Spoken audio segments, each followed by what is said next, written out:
अस्सलाम वालेकुम दोस्तों, कैसे हैं आप सब? मैं उम्मीद करती हूँ कि आप सारे खुशबाश होंगे, ठीक-ठाक होंगे, खैर खैरियत के साथ होंगे। वैसे ज़िंदगी में चाहे जितने भी अप्स एंड डाउन आए, खुश रहना चाहिए और आप भी खुश रहा करें। ज़िंदगी को इतना सीरियस ना लिया करें। ये ज़िंदगी जो है ना, इतनी सीरियस लेने की चीज़ नहीं है। वैसे भी ये तो टेम्परेरी है और एक दिन ख़त्म हो जानी है। अब आप भी कहेंगे कि सुबह ही सुबह इसने कौन-सी बातें छेड़ दी हैं। तो ये देखें जी, बातों-बातों में मैंने क्या किया है, कितना मग्गा भर दिया है। तो जैसा कि आप देख रहे हैं, सुबह-सुबह का वक़्त है और मैं अपने लिए चाय बना रही हूँ। वैसे चाय वग़ैरह में मैं सफ़ेद चीनी इस्तेमाल करती हूँ, हालाँकि वो सेहत के लिए कुछ ख़ास अच्छी नहीं होती है। एक दफ़ा मुझे किडनी स्टोन्स हो गए थे, बल्कि एक दफ़ा क्या 2 दफ़ा हुए यार। पानी ज़्यादा ना पीने की वजह से और कोक ज़्यादा पीने की वजह से। तो डॉक्टर्स ने मुझे एक लंबी चौड़ी लिस्ट थमा दी कि ये ना खाएं, वो ना खाएं। ये मैं पाकिस्तान के किडनी सेंटर की बात कर रही हूँ जो कराची में है। तो इस लिस्ट के मुताबिक मुझे कुछ भी नहीं खाना था। ना ही बीन्स खाने थे, ना ज़्यादा गोश्त खाना था और ना ही सब्ज़ पत्तों वाली सब्ज़ियाँ खानी थी। और जी ना ही मेरी फेवरेट अचार, चटनी, मुरब्बे वग़ैरह खाने थे और मक्खन और टमाटर वग़ैरह की तरफ तो देखना भी नहीं था। अफ़सोस की बात ये है कि इस लिस्ट में मेरी फ़ेवरेट भिंडियाँ भी शामिल थीं और भिंडियाँ तो मुझे बेहद पसंद है, तो इस बात की मुझे बड़ी ही तकलीफ़ थी। तो हुआ यूँ कि कुछ अर्सा तो मैं इस पे अमल करती रही, मगर फिर मैंने सोचा कि छड्डो जी मिट्टी पाओ, इस परहेज़ में तो पूरी ज़िंदगी गुज़र जानी है। तो फिर मैंने परहेज़ वग़ैरह करना छोड़ दिया था और फिर से दोबारा से सब कुछ खाना-पीना शुरू कर दिया था, मगर अब बुरी बात ये हुई है कि मैं फिर से कोक वग़ैरह बहुत ज़्यादा पीने लगी हूँ और पानी कम पीने लगी हूँ, जो कि अच्छी बात नहीं है और मुझे इस बात को चेंज करना चाहिए। तो ये जो रोड आप देख रहे हैं, इस पर पिछले 1 साल से वर्क जारी हैं और ख़त्म होने का नाम ही नहीं ले रहे। मेरे ख़्याल में ये रोड के दरमियान से दरख्त वग़ैरह हटाकर रोड बड़ी कर रहे हैं। एक दफ़ा हम पाकिस्तान से वापस यूके आ रहे थे, तो वहाँ भी उन्होंने हमारे इलाके में रोडें जो थीं उनको खोदा हुआ था और काम वग़ैरह कर रहे थे। तो फिर हम वापस आ गए थे और 1 साल बाद जब हम दोबारा से पाकिस्तान गए थे उस इलाके में, तो लगता था कि पूरे साल से उन्होंने कोई काम ही नहीं किया है। वैसे के वैसे ही गड़े पड़े हुए थे, सड़कें खुदी हुई थी और 1 इंच का भी कोई काम होता दिखाई नहीं दे रहा था, कोई फ़र्क दिखाई नहीं दे रहा था। तो यहाँ कम से कम काम तो हो रहा है और धीरे-धीरे ही सही, हो ही जाएगा। वो जो कहते हैं ना कि चले तो कट ही जाएगा सफ़र आहिस्ता-आहिस्ता। वैसे आमतौर से ये लोग सड़क वग़ैरह का काम बहुत जल्दी निपटा देते हैं यहाँ पे यूके में, बस यहीं कुछ देर हो रही है। पिछले साल मेरा पूरा प्रोग्राम था कि मैं सब्जियां उगाऊं और सूरजमुखी के फूल भी मुझे बहुत प्यारे लगते हैं पीले-पीले से। तो इसके लिए मैंने बीज, गमले और गार्डनिंग का सामान वगैरह हर चीज़ ख़रीद ली थी। तो फिर इसके लिए मैंने ये सूरजमुखी के फूल गमलों में लगाए भी और उनको बड़ी मेहनत से हर रोज़ मैं पानी भी देती थी, मॉनिटर भी करती थी कि अभी निकले हैं कि नहीं निकले। और फिर वो छोटे-छोटे से पौधे निकले तो मुझे बड़ी खुशी हुई। जब वो थोड़े से बड़े हुए तो मुझसे गलती ये हुई कि मैंने उनको निकाल कर बाहर रख दिया। अ, तो फिर हुआ यूँ कि स्क्विरल उनको खा गया। वो तो ख़ैर बेचारा एक जानवर था, भूख लगी होगी तो खा गया, मगर मेरे अक्सर पौधे इंसानों के हाथों चोरी हो जाते हैं। और मैं सच कह रही हूँ, एक दफ़ा मेरे फ्रंट गार्डन में से मेरा एक बड़ा ही प्यारा पौधा था सफ़ेद गुलाबों का, वो कोई जड़ से उखाड़ कर ले गया। और दूसरी दफ़ा मेरा सूरजमुखी का फूल जो 6 फुट से भी ऊंचा हो गया था और उस पर एक बेहद ही खूबसूरत बहुत बड़ा सा सूरजमुखी का फूल लगा हुआ था, उसको भी कोई चुरा कर ले गया था और जड़ से उखाड़ कर पूरा पौधा ही ले गया था। मैं हर रोज़ वॉक करते हुए उसे देखा करती थी और देख के बड़ी खुश हुआ करती थी। तो एक दफ़ा जब मैं बाहर आई तो मैंने देखा वो पौधा भी गायब था। तो उसका मुझे बड़ा अफ़सोस हुआ था क्योंकि उसको देख के मुझे बड़ी खुशी मिलती थी। वो होता ही ऐसा है ना, बहुत ब्राइट ब्राइट सा, प्यारा प्यारा सा।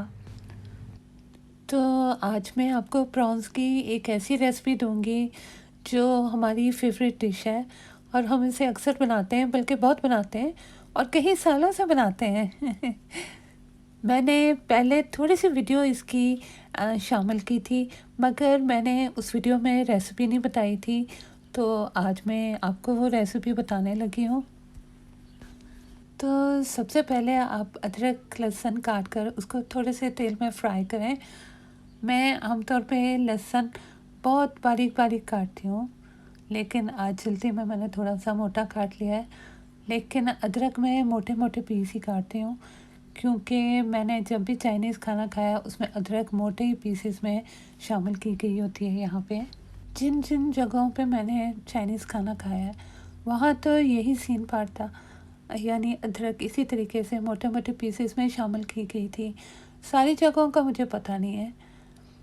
और हमारी एक चाइनीज़ भाभी हैं, वो बड़े प्यारे चाइनीज़ खाने बनाती हैं, तो वो भी अदरक इसी तरीके से मोटे मोटे पीसेस में ऐड करती हैं। मैंने एक हरी मिर्च भी काट के डाली है, मोटी वाली। ये ओरिजिनल रेसिपी में शामिल नहीं है और ऑप्शनल है। मैंने आज है भाई थोड़ा सा टेस्ट चेंज करने के लिए डाल दिया है। आपकी मर्ज़ी, आप डालना चाहते हैं कि नहीं डालना चाहते हैं। इसके बाद मैंने प्रॉन्स ऐड कर दिए हैं। प्रॉन्स को आप थोड़ी देर के लिए फ्राई करें और ज़्यादा फ्राई नहीं करना, क्योंकि आपको पता है ज़्यादा फ्राई करने से प्रॉन बहुत सख्त हो जाते हैं। जैसा कि आप देख सकते हैं कि प्रॉन्स ने अब पानी छोड़ दिया है, तो मैं थोड़ी देर पानी के ड्राई होने का इंतज़ार करूँगी। जब पानी थोड़ा सा ड्राई हो जाएगा तो उसके बाद मैं इसमें सोया सॉस ऐड करूँगी। मैं 4 टेबल स्पून सोया सॉस डालूँगी। जी हाँ, मैं ज़्यादा डालती हूँ, मुझे पसंद है, लेकिन ये आपकी मर्ज़ी पे है, डिपेंड करता है कि आप कितनी सोया सॉस ऐड करना चाहेंगे। अगर आप सोया सॉस ऐड नहीं करना चाहते तो ना ऐड करें, आपकी मर्ज़ी है। इससे डिश पे कोई ख़ास फ़र्क नहीं पड़ेगा। मुझे क्योंकि सोया सॉस की टेस्ट बहुत पसंद है तो मैं डालती हूँ। इसके बाद मैंने लाल सूखी हुई मिर्चों को हाथों से तोड़ के ऐड किया है। ये गोल वाली लाल सूखी हुई मिर्चें हैं, आप बर्ड्स आई की लंबी पतली वाली सूखी हुई मिर्चें भी इस्तेमाल कर सकते हैं। और फिर मैं इसको थोड़ा सा फ्राई करूँगी मिर्चों के साथ, ताकि मिर्चों का टेस्ट इसमें आ जाए। बहुत ज़्यादा फ्राई नहीं करूँगी, क्योंकि फिर ये मिर्चें कड़वी होने लगती हैं गोल वाली। देखें, अब इसका पानी बिल्कुल खुश्क हो गया है और ये फ्राई हो गया है। अब ये नेक्स्ट स्टेज के लिए तैयार है। तो अब मैं इसमें टमाटो केचप डालूँगी। टमाटो केचप कितना डालना है ये आपकी मर्ज़ी पे डिपेंड करता है। आपको जितनी ग्रेवी चाहिए उसी के मुताबिक आप ऐड करें। मैं अच्छा ख़ासा डालूँगी और मैं नाप तोल के नहीं डालती हूँ, मैं बस ऐਵੇਂ ही ऐड कर देती हूँ। और जब मुझे लगता है कि काफ़ी हो गया तो मैं स्टॉप हो जाती हूँ। इसके बाद इन सारी चीज़ों को मैं मिक्स कर लूँगी और उनको थोड़ी देर मज़ीद पकाऊँगी, ताकि टमाटो केचप में सारी चीज़ों का फ्लेवर आ जाए और ये यकजान हो जाए। अब मैं हल्का सा पानी ऐड करूँगी, बहुत ज़्यादा पानी ऐड नहीं करना, क्योंकि फिर ये ग्रेवी पतली हो जाएगी और फिर ग्रेवी को दोबारा सुखाने के लिए काफ़ी देर पकाना पड़ेगा। और आपको तो पता ही होगा कि प्रॉन को ज़्यादा देर पकाने से वो काफ़ी सख्त हो जाते हैं, तो इनको ज़्यादा देर नहीं पकाना चाहिए, ये तो कुछ मिनटों में ही तैयार हो जाते हैं। तो मैंने थोड़ा सा पानी इसलिए ऐड किया है ताकि थोड़ी सी ग्रेवी ज़्यादा बन जाए, क्योंकि मुझे ग्रेवी अच्छी लगती है थिक थिक सी। लेकिन आप नहीं ऐड करना चाहते तो ना करें जी, क्योंकि ये वाली जो डिश है इसकी सॉस ग्लॉसी होनी चाहिए, स्टिकी होनी चाहिए, थिक थिक होनी चाहिए, जो कि वैसे भी होती है। तो थोड़ा सा पानी ऐड करने से कोई ख़ास फ़र्क नहीं पड़ता। फिर सबसे एंड में मैं हरा प्याज ऐड कर दूँगी और 1 मिनट मज़ीद पकाऊँगी। इसको भी ज़्यादा नहीं पकाना है कि हमने इसको क्रंची रहने देना है। तो अब मेरी डिश तैयार हो गई है और अब मैं इसको सर्व करना शुरू करूँगी। फिर मैं आपको इस डिश का फाइनल लुक बताती हूँ कि वो किस तरीके से लगता है। इस डिश को मैं नूडल्स के साथ सर्व करूँगी। और मैं जो नूडल्स इस्तेमाल करूँगी वो फ्रेशली बने हुए हैं, उनमें फ्रेश एग भी पड़ा हुआ है और वो छोटे-छोटे से नूडल्स हैं। मेरे ख़्याल में उनको रिबन नूडल्स कहते हैं।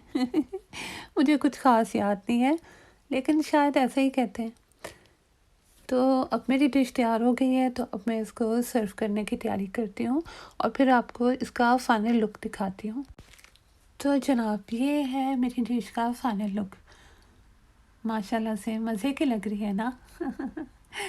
और ये वाले वो नूडल्स हैं चौड़े वाले, जिनके बारे में मैंने आपसे ज़िक्र किया था।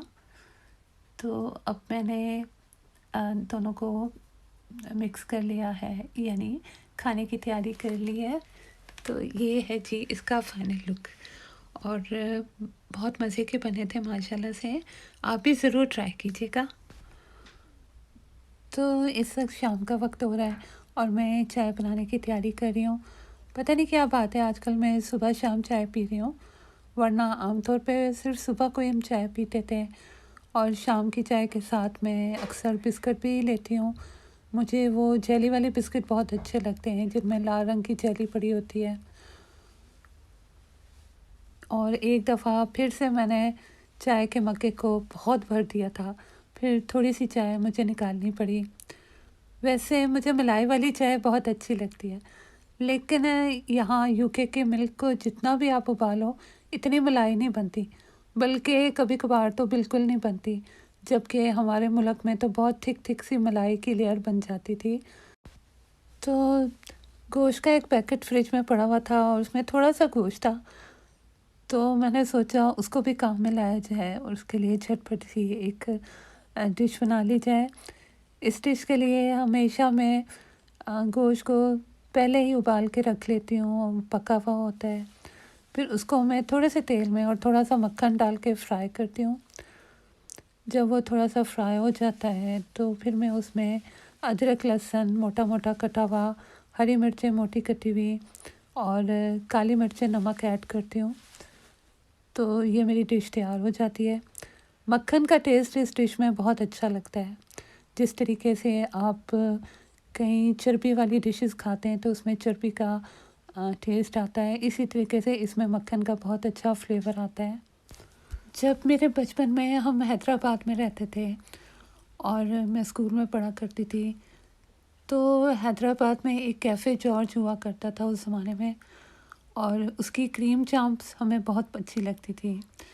बहुत नरम मीट होता था, काली मिर्चों में वो बनी होती थी और उस पे झाग सी चढ़ी होती थी। मेरे ख़्याल में वो अंडे को बहुत फेंट कर उसमें डुबो के वो तलते थे, तो बहुत क्रीमी सी होती थी। तो उन चाँपों को मैं अब भी बहुत मिस करती हूँ, मुझे बहुत याद आती हैं। इसके अलावा कैफ़े जॉर्ज की एक दूसरी डिश भी थी जो बहुत अच्छी थी। वो काली मिर्चों वाली चिकन बनाते थे और उसमें बे लीव्स पड़ी होती थी, ये हरी मिर्चें भी पड़ी होती थी, काली मिर्चें पड़ी होती थी, टमाटर होते थे और वो बहुत मज़े की होती थी। तो मेरे ख़्याल में अब माज़ी से निकल के हालात हाज़िरा में आ जाना चाहिए। बहुत ज़्यादा माज़ी में रहना अच्छा नहीं होता। तो अब मैं चपली कबाब बनाने की तैयारी कर रही हूँ। इसके लिए मैंने थोड़ा सा पिसा हुआ प्याज ऐड किया है कीमे में। आप जब भी चपली कबाब बनाएं तो उसमें पिसा हुआ प्याज ज़रूर ऐड किया करें, इससे उसका फ्लेवर बहुत अच्छा हो जाता है और जिस तरीके से आप बाज़ार में खाते हैं बिल्कुल वैसा फ्लेवर आता है। क्योंकि आमतौर पे लोग ये शिकवा करते हैं अक्सर कि हम घर पे चपली कबाब बनाएं तो उसका वैसा टेस्ट नहीं आता। तो मेरी ये छोटी सी ट्रिक है, आप आजमाइएगा।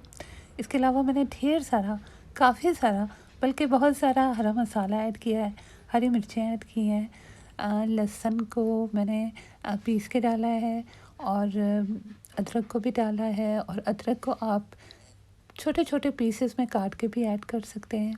मैंने एक अंडा भी ऐड किया है। इसके अलावा मैंने बेसन को भून के ऐड किया है और साबुत ज़ीरे को और धनिए को मैंने हल्का सा भून लिया है और जब उसमें से खुशबू आने लगी तो फिर मैंने उसको पीस लिया। बल्कि पीसना क्या है जी, मैंने उसको मोटा मोटा कूट लिया है और उसको भी ऐड कर दिया है, नमक डाला है। आप अनारदाना भी ऐड कर सकते हैं, मेरे पास मौजूद नहीं है तो मैं नहीं डालूँगी, तो नहीं है तो ना सही। काम चलना चाहिए। खैर है, आप इसमें टमाटर भी काट के डाल सकते हैं छोटे छोटे पीसीस में। मैं इसके अंदर टमाटर नहीं ऐड करूँगी। कबाब बना के कबाबों के ऊपर मैं गोल गोल स्लाइसेस में टमाटर लगा के तलूँगी। जब मैं बनाऊँगी तो मैं आपको बताऊँगी कि मैं किस तरीके से कह रही हूँ। तो ये अभी मैं भुना हुआ बेसन डाल रही हूँ। बेसन को हमेशा आप भुना करें क्योंकि वो इससे हल्का हो जाता है और जल्दी हज़म हो जाता है। अगर आप बेसन को भूनेंगे नहीं तो वो थोड़ा हैवी होता है, हैवीनेस पैदा करता है। तो उसके बाद मैंने चपली कबाब बना के उनको तल लिया था और टमाटर मैंने कुछ इस तरीके से लगाए थे, सारों पे नहीं लगाए थे क्योंकि मेरे घर वालों को टमाटर इतने पसंद नहीं हैं चपली कबाब में, लेकिन बहरहाल मुझे तो बहुत पसंद है। तो अब मैं इनको तल लूँगी और फिर मेरे चपली कबाब तैयार हो जाएंगे। तो आज यही डिशेस थी जो मैं आपके साथ शेयर करना चाहती थी। उम्मीद करती हूँ कि आपको पसंद आई होंगी। अगर आपको पसंद आई हैं तो आप इनको ज़रूर ट्राई कीजिएगा। माशाल्लाह से बहुत मज़े की रेसिपीज़ हैं और बहुत मज़े की तैयार होंगी आपकी डिशेस और आपके मेहमान उम्मीद करती हूँ कि उँगलियाँ चाटते रह जाएंगे। तो अभी मेरी वीडियो का एंड है और हमेशा की तरह वीडियो के एंड में मैं आपसे एक बात कहना चाहती हूँ, बल्कि 2 बातें करूँगी। हर इंसान की ज़िंदगी में अक्सर ये दौर ज़रूर आता है जब दुनिया उसे उसकी ज़िंदगी का सबसे बड़ा सबक सिखा देती है और वो ये कि दुनिया किसी की नहीं है। जिन्हें ख्वाब देखना अच्छा लगता है उन्हें रातें छोटी लगती हैं और जिन्हें ख्वाब पूरे करना अच्छा लगता है उन्हें दिन बहुत छोटा लगता है। तो मेरी आज का ये व्लॉग बस इतना ही था। दुआओं में याद रखिए, अपना बहुत ख्याल रखिए। अल्लाह हाफिज़।